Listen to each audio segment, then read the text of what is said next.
Assalamualaikum warahmatullahi wabarakatuh.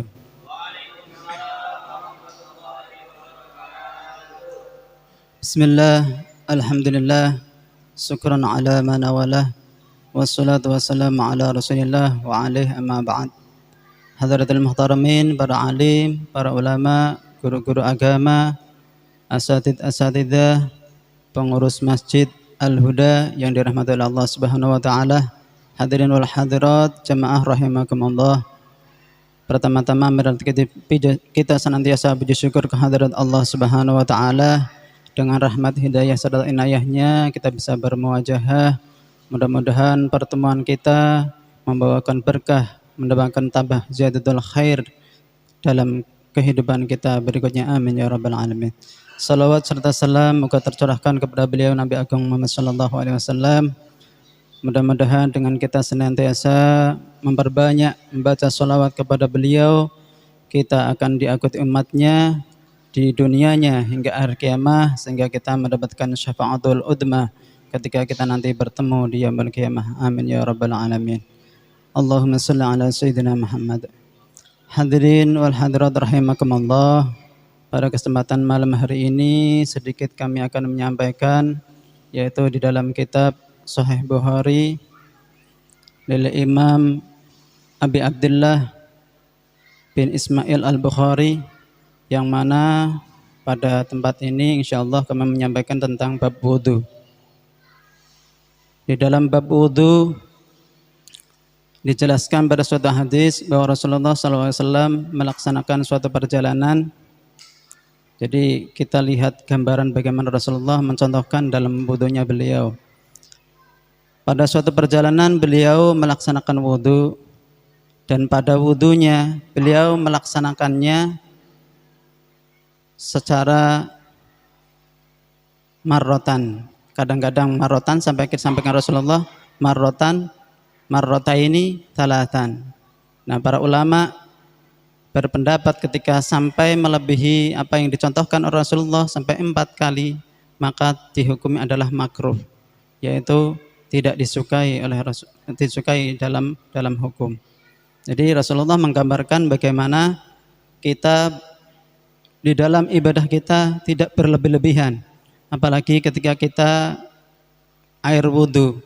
Itu ada air wudu yang istilahnya dalam dari PDAM biasanya kan diwakafkan. Beda dengan kita ketika kita konsumsi di perumahan kita. Tapi di masjid itu adalah termasuk wakaf daripada pada PDAM. Ada bantuan istilahnya dari PDAM. Jadi kita berusaha untuk apa yang diajarkan oleh Rasulullah, yaitu kita menggunakannya air tidak berlebih-lebihan. Hadirin sekalian dimuliakan Allah Subhanahu wa taala, pada perjalanan Rasulullah tersebut beliau berwudu di sebagian saja. Karena syarat wudu itu mutawalian, berturut-turut. Tapi kemudian setelah beliau berangkat lagi menuju perjalanan beliau melaksanakan langsung menyambung wudu berikutnya. Jadi wudu itu boleh terputus. Kadang-kadang orang berpendapat airnya tidak boleh terputus. Airnya disyaratkan harus mengalir. Kadang harus mengalir. Makanya kadang orang wudu menggunakan, kalau tidak ada air keran, itu menggunakan pakai gayung. Pakai gayung dialirkan. Dan caranya harus berurut-urutan. Tidak boleh berbalik-balik. Terbalik. Misalnya sepertinya diajarkan di dalam Al-Quran, dijelaskan membasuh muka, tangan sampai sikut, kemudian membasuh kepala dan kaki. Adapun telinga adalah termasuk sunnah daripada wudu.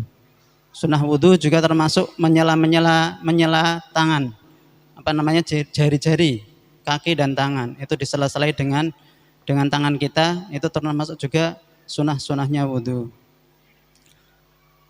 Kemudian beliau melaksanakan sholat maghrib, dan kemudian setelah sholat maghrib tidak melaksanakan sholat berikutnya. Tapi pada saat itu para sahabat menata kendaraannya. Pada saat itu kan kendaraan pakai onta ditata, didudukkan ontanya. Karena jangan sampai kita melaksanakan sholat itu dalam keadaan keadaan kita ketakutan, nanti siapa tahu hilang apa gimana atau lepas, itu seperti itu. Makanya kemudian Rasulullah dan para sahabat melanjutkan lagi dengan sholat isya. Sholat isya. Jadi ketika kita dalam perjalanan, boleh kita sholat itu dikumpulkan antara satu dengan yang lainnya. Apalagi di sholat duhur dan asar, yang mana sholat itu adalah 4 rakaat, bisa dikosor. Bahkan dianjurkan untuk melaksanakan kosor ketika kita dalam perjalanan jauh. Karena kelelahan kita, dianjurkan oleh Rasulullah kita melaksanakan kosor. Jamak, kalau kita melaksanakannya pada waktu duhur, maka jamak takdim. Kosron, dengan kosor, dengan diringkas. Sholat cuma 2 rakaat salam, 2 rakaat salam. Itu dianjurkan oleh Rasulullah. Jadi kita bisa melaksanakannya bagaimana apa yang diajarkan Rasulullah SAW. Karena tanpa kita berwudu, Rasulullah menyabdakan, bersabda Rasulullah bahwa tidak ada sholat, tidak ada pahalanya sholat, sholatnya tidak dianggap sah ketika kita tanpa wudu. Bahkan ketika dalam perjalanan, hadis lain di dalam bab tayamum, Rasulullah juga menggambarkan bahwa saat itu ketika perempuan istri Rasulullah menggunakan basuh muka, tapi saat itu pembawa airnya itu sedikit. Bawa airnya sedikit, cukup untuk minum saja. Nah, ini perempuan biasanya malu kalau harus pakai tayamum, pakai debu. Akhirnya mukanya celemotan. Nah, itu diteruskan dengan selanjutnya adalah dengan tayamum. Cuman membasuh mukanya saja. Tapi para sahabat yang lain tetap memakai tayamum. Jadi tetap bertayamum. Nah, ini kita setelahnya harus banyak belajar juga, apalagi ketika ini setelah kita melaksanakan ujian dari Allah Subhanahu wa taala. Mudah-mudahan ujian kita, negara kita dan orang-orang muslim negara yang lainnya lulus diuji oleh Allah Subhanahu wa taala dengan pandemi ini. Mudah-mudahan kita banyak belajar. Ketika orang yang terkena pandemi, pada saat itu saya sendiri mau dikatakan terkena, memang pernah merasakan, tapi saya tidak kontrol ke dokter, jadi saya mengatakan tidak terkena. Tapi hampir kayak ciri-cirinya seperti itu.